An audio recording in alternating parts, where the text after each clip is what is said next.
क्योंकि इस वक्त हम दोनों के रोंगटे खड़े हैं और मेरे साथ कैमरामैन नीरज कुमार है जिन्होंने एक एक शॉट रिकॉर्ड किया है। बताइए अपनी जुबानी क्या हुआ।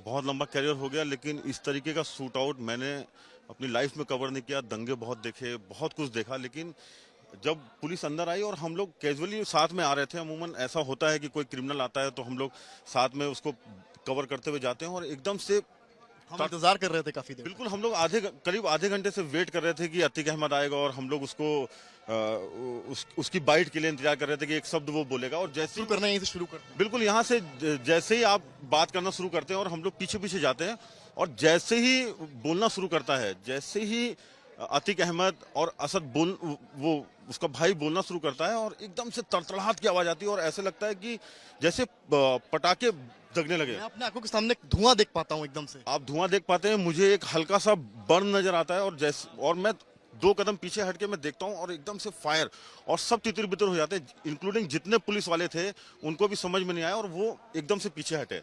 जब वो पीछे हटे, मैं अपनी पोजीशन पे था, मैंने कैमरा वो स्टैटिक रखा, और मैं ये पूरी कोशिश कर रहा था कि जो भी कुछ हो रहा है वो कैमरे में आए। नीरज, आपसे एक सवाल मेरा ये है कि पोजीशन क्या थी, ये सवाल आ रहा है, पोजीशन क्या थी उनकी, यानी कि जो गोलियां चली हैं, आप क्योंकि कैमरे से देख रहे थे, आपने सबसे बारीकी से देखा है, तीनों जो शूटर्स उनकी पोजीशन क्या थी? देखिए, अतीक अहमद और असद हमारे सामने थे, उसका भाई हमारे सामने था, और बगल से एक पिस्टल आती है और अतीक अहमद के पहले सर पे फायर लगता है।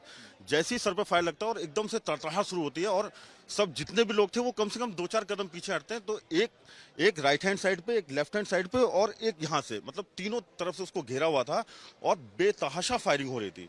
इतनी फायरिंग हो रही थी कि किसी को कुछ नहीं समझ में आया, और विद इन अ सेकेंड्स जब वो फायर बंद हुआ तब उनको कैप्चर किया गया, और उन्होंने पिस्टल छोड़ी और हाथ खड़े किए, सरेंडर सरेंडर, और उन्होंने नारे लगाए, और जैसे ही सरेंडर उन्होंने बोला, पुलिस ने उनको पकड़ लिया, और उसमें से एक था वो लेट गया, वो हाथ खड़े किए और उसके बाद वो लेट गया। उन्होंने खुद सरेंडर किया। पुलिस ने, ऐसा नहीं था कि पुलिस ने रिटेलिएट, कामयाबी नहीं थी कि वहां पर ऐसा कुछ भी नहीं था। पुलिस भी तितर बितर हो गई थी जब जिस तरह से गोलियां चल रही थी। उन्होंने पिस्टल छोड़ी, हाथ खड़े किए, और तब पुलिस ने उनको पकड़ा। ये हुआ। ये बताइए मुझे कि जब तितर बितर हुए हैं, कई लोग भागे हैं, उस वक्त आपकी पोजीशन क्या थी? मैं अपनी पोजीशन से कम 4 से 6 कदम पीछे हटा। 4 से 6 कदम। आपकी खरोच भी आई है? मेरे को एक फायर बर्न थोड़ा सा हुआ है, खरोच मेरे कैमरामैन को भी आई है, क्योंकि कैमरा पकड़े थे, उनका ध्यान इस पर था कि वो आज तक के लिए एक बेस्ट फ्रेम तैयार कर सकें, क्या विजुअल कैप्चर कर सकें। अपनी बात जारी रखिए। जब मैं 4-6 कदम पीछे हटा और वो तीनों लोग मेरे फ्रेम में नजर आने लगे जो फायर कर रहे थे, मैंने अपनी जगह को होल्ड किया, और वहीं से मैंने पूरा जो मुझे लगता था कि जो बेस्ट हो सकता है अपने आप को और उसको सेव करते हुए, मैंने वहां से वो फ्रेम बनाया, और वो मुझे लगता है कि आपके जरिए आज तक पहली तस्वीर दिखा पाया जिस वक्त ये शूट आउट हुआ है। हम ही इकलौते चैनल थे जिन्होंने लाइव वहां पर।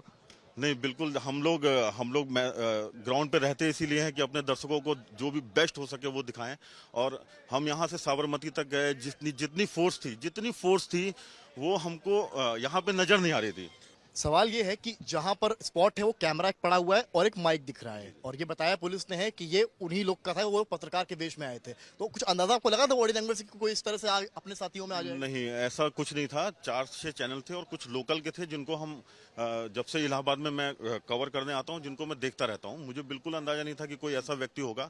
और ये सही बात है कि एक कैमरा और एक आईडी पड़ी है जिसको कोई क्लेम नहीं कर रहा है कि वो मेरा है, तो ये अंदाजा लगाया जा सकता है कि हो सकता है कि वो उसी भेष में आए हों, लेकिन ये पुख्ता तौर पे नहीं कहा जा सकता है कि वो पत्रकार के भेष में। मेरे वहां पर रोंगटे खड़े हो गए थे, क्योंकि जिस वक्त शूट आउट हुआ है, आपकी मनोस्थिति क्या थी दिमागी तौर पर? आप उस वक्त क्या सोच रहे थे? मुझे लगता है कि वो 30-35 सेकंड जो गोली की तड़तड़ाहट थी, वो मुझे समझ में नहीं आ रहा था कि ये हुआ क्या है।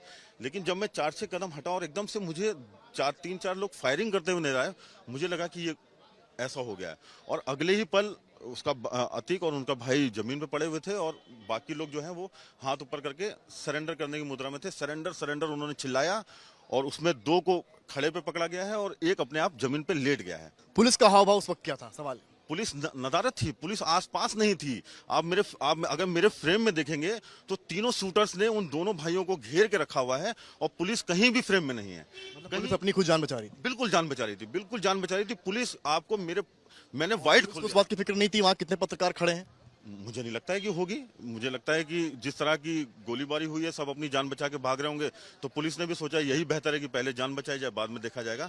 मैंने अपना लेकिन आज तक की टीम वहां पर मौजूद मैंने है। अपने कैमरे का वाइड फ्रेम खोला ताकि एक भी शॉट मेरा मिस ना हो पाए। मैंने अपनी पोजीशन ली और मैंने वाइड फ्रेम खोला, और जिस तरह से था वो जो भी उस स्थिति में मैं मूवमेंट कर पाया वो मैंने किया। लेकिन पूरे फ्रेम में आप देखेंगे, पूरे फ्रेम में देखेंगे आप, पुलिस नहीं है। जब उन्होंने पिस्टल रख दी और सरेंडर किया, तब पुलिस ने आके उनको पकड़ा है। ये बताइए कि जो पुलिसकर्मी थे, क्या उनके पास हथियार नहीं थे? किसी ने कोशिश करी उस वक्त हथियार निकालकर उन पर क्रॉस फायर करने की, रोकने की? नहीं, मुझे नहीं लगता है कि किसी ने कोशिश करी, क्योंकि जब उन्होंने सरेंडर किया तो किसी के भी हाथ में मुझे पिस्टल नहीं नजर आई। उन्होंने उनको होल्ड किया, मतलब किसी ने भी ये कोशिश नहीं करी। जब सरेंडर किया तो उन्होंने अपनी पिस्तौल छोड़ दी? बिल्कुल, उन्होंने अपना काम किया, उन्होंने अपनी पिस्टल छोड़ी, हाथ ऊपर खड़े किए और सरेंडर किया। तब जो थाना इंचार्ज हैं उन्होंने आके 2 लोगों को पकड़ा, और एक जो खुद लेट गया था उसको पुलिस वालों ने, क्या बोलते हैं, पुलिस ने उसको प्रेस करके नीचे दबाया, और तीनों को तेजी में उन्होंने जीप में डाला और जीप में डाल के ले गए। मैं ये कह सकता हूँ, अपने अनुभव से तो नहीं कह सकता हूँ, जो मैंने देखा है मैं उसके हिसाब से कह रहा हूँ। पुलिस ने बिल्कुल ये कोशिश नहीं की कि किसी तरीके से उनके ऊपर फायर किया जाए या उनको बचाया जाए। ये बिल्कुल कोशिश नहीं हुई। जो आए थे उन्होंने अपना काम किया, उन्होंने अपना काम करने के बाद हाथ खड़े किए, एंड देन पुलिस ने। बड़ी बात है, आप समझ सकते हैं शम्स की कोशिश नहीं हुई। जो आए थे अटैकर्स, जो शूटर्स थे, उन्होंने अपना काम किया और बंदूक रख दी नीचे, यानी कि पिस्टल नीचे रख दी और सरेंडर करने लगे। जो हमने अपनी आंखों से देखा, नीरज कुमार ने अपने कैमरे में कैद किया। तो ये बड़ी बात है कि आखिर कोशिश क्यों नहीं हुई उनको रोकने की उस वक्त,